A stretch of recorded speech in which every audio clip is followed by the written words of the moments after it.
खबर राजधानी जयपुर से है, जहां आवारा कुत्तों का आतंक देखने को मिला है। एक वीडियो सामने आया है, सीसीटीवी फुटेज ये वीडियो शहर के राधा निकुंज कॉलोनी का है, जहां 9 साल का एक मासूम अपने घर के बाहर खेल रहा था। इसी दौरान उस मासूम पर 5 कुत्तों ने हमला कर दिया। अब इन 5 कुत्तों ने उस मासूम को करीब 40 जगहों पर काटा। यह घटना 19 मई के दोपहर की है। बताया जाता है कि राधा निकुंज कॉलोनी में रहने वाले जितेंद्र मिश्रा का 9 साल का बेटा दक्ष मिश्रा 19 मई को स्कूल से आने के बाद घर के बाहर खेल रहा था। तभी कॉलोनी में 5 आवारा कुत्तों ने अचानक दक्ष पर हमला कर दिया। उस पर करीब 40 जगहों पर कुत्ते ने बच्चे को नोचा। बच्चा चीखने लगा। बच्चे की चीख पुकार की आवाज सुनकर लोग वहां आए। इस दौरान स्कूटी पर सवार 2 महिलाएं वहां रुकी, जिन्होंने दक्ष को कुत्तों के चंगुल से छुड़ाया।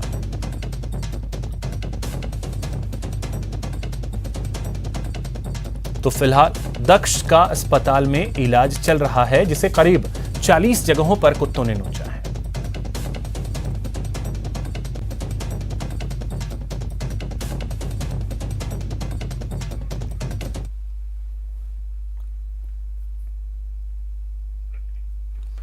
सवाई माधोपुर में एसीबी ने 40,000 की रिश्वत की राशि लेते हुए बिजली विभाग के लाइनमैन आसाराम मीणा और एईएन महेश सैनी को रंगे हाथों गिरफ्तार कर बड़ी कार्रवाई की है।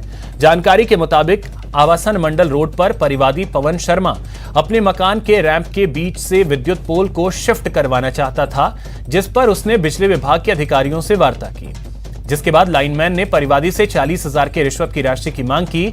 इस पर परिवादी ने एसीबी में शिकायत की और रिश्वत लेते एसीबी ने आरोपी को पकड़ लिया। मकान के रैंप के ऊपर पोल है, उसको अन्यत्र शिफ्ट करवाने के एवज में बिजली विभाग के कर्मचारी मेरे से रिश्वत की मांग कर रहे हैं जी। जब उसका सत्यापन किया गया तो लाइनमैन आसाराम मीणा ने 40,000 रुपए की डिमांड की। ये एएन साहब हैं महेश सैनी जी, ये काम करेंगे, ये वर्क ऑर्डर करेंगे, इसलिए आपको 40,000 रुपये देने पड़ेंगे। 40,000 रुपये की मांग का सत्यापन होने के उपरांत प्रक्रिया अपनाते हुए पैसे जब उसको आसाराम मीणा को दिए गए तो आसाराम मीणा को रंगे हाथों ट्रैप किया गया और ट्रैप कार्रवाई के बाद उससे महेश सैनी सहायक अभियंता से बात करवाई गई कि भाई पैसे और 40,000 रुपये प्रार्थना पत्र देके गए हैं, अभी दूं या बाद में, छुट्टी जा रहा हूँ, बाद में आके दूं। तो उन्होंने कहा तेरे पास रख ले, देख लेंगे। सहमति व्यक्त की। इन दोनों की मिलीभगत थी इसमें और दोनों को गिरफ्तार किया गया है। ये दौसा के मानपुर थाना इलाके के राणापाड़ा गांव की योगी ढाणी में करीब 5 साल से बंद रास्ते को प्रशासन और पुलिस ने गुरुवार को चबूतरा तोड़कर खुलवा दिया। इस दौरान अतिक्रमणकारियों ने कार्रवाई का विरोध किया, जिन्हें पुलिस ने लाठीचार्ज कर खदेड़ दिया। साथ ही एक महिला सहित 4 लोगों को शांति भंग के आरोप में गिरफ्तार भी किया है।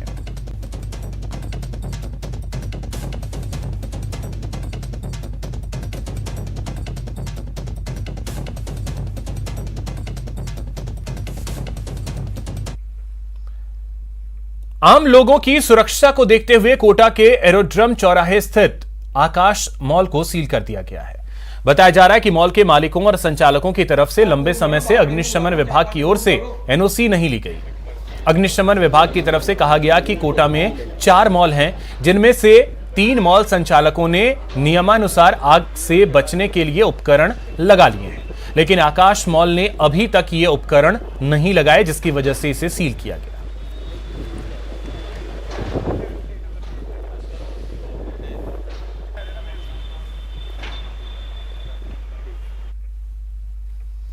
जैसलमेर में अवैध खनन माफियाओं के हौसले हद से ज्यादा बुलंद होते नजर आ रहे हैं।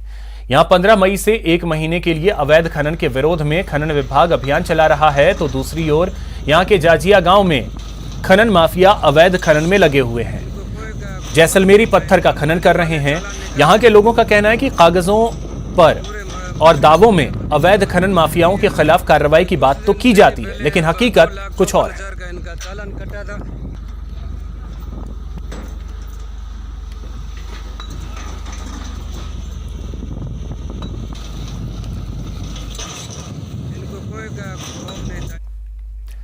चित्तौड़गढ़ में तस्करों के हौसले इस कदर बुलंद हैं कि वो नाकेबंदी के दौरान पुलिस वालों को टक्कर मारने और बैरिकेडिंग तोड़ने से भी परहेज नहीं कर रहे हैं। ऐसा ही मामला भादसोड़ा थाना इलाके में देखने को मिला। यहां 3 गाड़ियों में सवार तस्करों ने एक के बाद एक नाकेबंदी में तैनात गाड़ियों को टक्कर मारी और सभी मौके से फरार हो गए। इस हादसे में 3 पुलिसकर्मी घायल हुए हैं, जिन्हें इलाज के लिए जिला अस्पताल में भर्ती करवाया गया।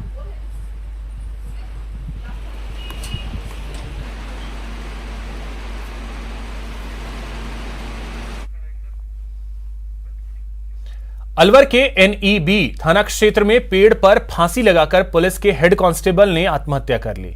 इस मामले की सूचना मिलते ही पुलिस मौके पर पहुंची और मामले की जानकारी जुटाई।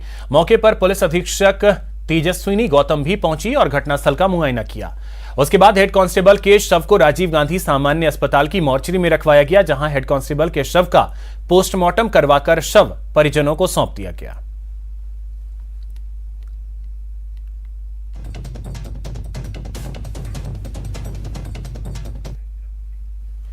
कोटा संभाग के सबसे बड़े अस्पताल MBS अस्पताल की हालत दयनीय हो गई है। यहां चारों तरफ अव्यवस्थाओं का अंबार नजर आता है। मेल वार्ड के अंदर जहां बेडों की हालत खराब है, वहीं उस पर बिछाने के लिए बिस्तर तक नहीं है। इस गर्मी में कूलर और पंखों की बात करना बेईमानी है। यहां भर्ती मरीज और उनके परिजनों का कहना है कि अस्पताल में अव्यवस्थाओं को लेकर कई बार अधिकारियों से शिकायत की गई, लेकिन कोई कार्रवाई नहीं की गई।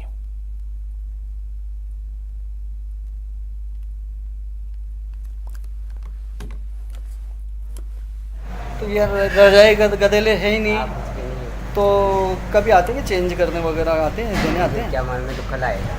कल आए हो? हाँ, क्या नाम है आपके पेशेंट का? पवन। कहाँ से आए हो? तारक से। अब बात दौसा के एक ऐसे गांव की जहां के लोगों को पानी के लिए भीषण गर्मी में शमशान का दुर्गम सफर करना पड़ता है।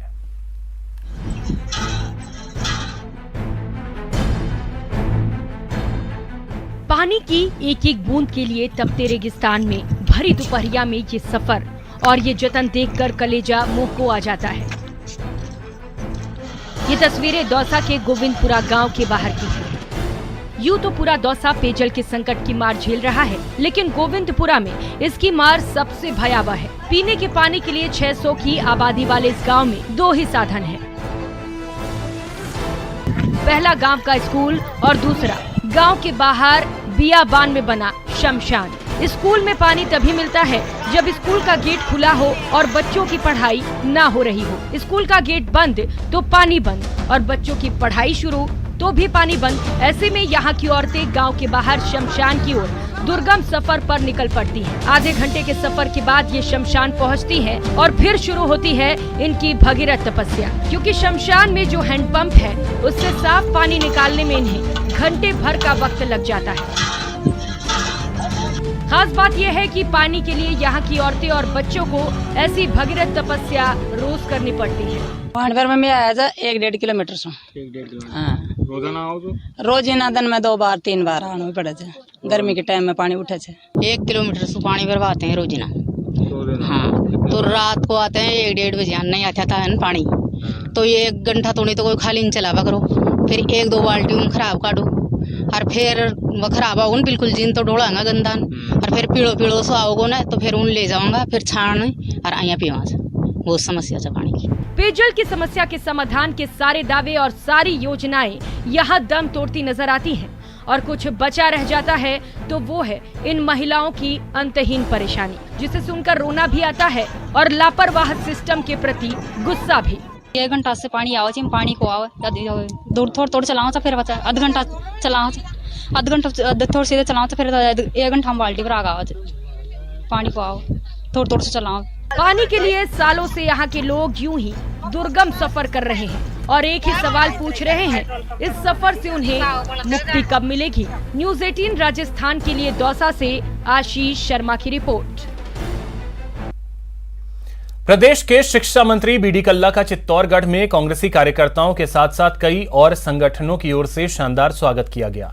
चित्तौड़गढ़ के सर्किट हाउस में ठहरे शिक्षा मंत्री ने कहा कि प्रदेश में शिक्षा की स्थिति बेहतर हो रही है और हाल ही में जारी हुई सूची में प्रदेश को पहला स्थान मिला है। प्रदेश में चल रही राजनीतिक उठापटक को लेकर उन्होंने कहा कि ये उनका विषय नहीं है।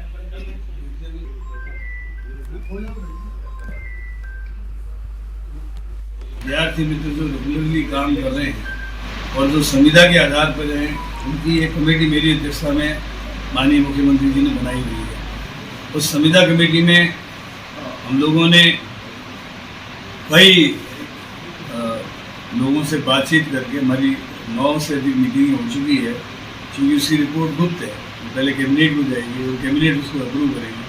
लेकिन इस बीच में CS ने एक आदेश जारी करके संविदा कर्मी जितने भी हैं, जब भी कोई रेगुलर वैकेंसी निकलेगी, उस वैकेंसी में उन लोगों को बोनस अंक देकर आगे बढ़ाया जाएगा।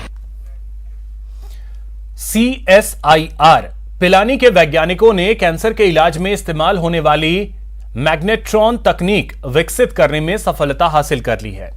इस तकनीक के जरिए रेडियोथेरेपी मशीनों में स्वदेशी मैग्नेट्रॉन का इस्तेमाल होगा। अभी तक जो मैग्नेट्रॉन इस्तेमाल होता है वह विदेशों से ही आयात किया जाता है। यह तकनीक कैंसर के इलाज में उपयोगी साबित होगी।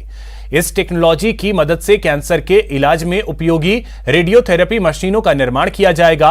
अभी इन मशीनों में विदेशों से आयात किए गए मैग्नेट्रॉन का उपयोग किया जाता है।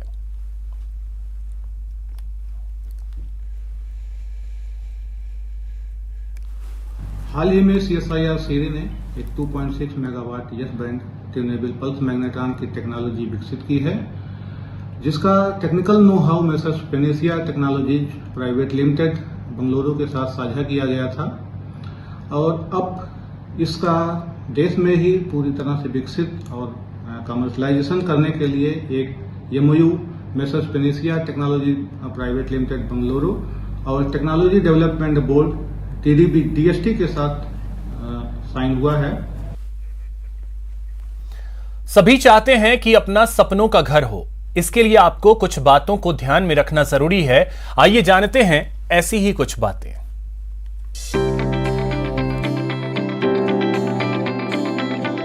हमारे देश में छोटे लोन्स की मांग ज्यादा है और ये मांग युवा या कहें मिलेनियल्स में अधिक है। रियल एस्टेट के जरिए देश की इकोनॉमी में युवाओं का योगदान काफी महत्व रखता है। ये निवेश टैक्स भी बचाता है।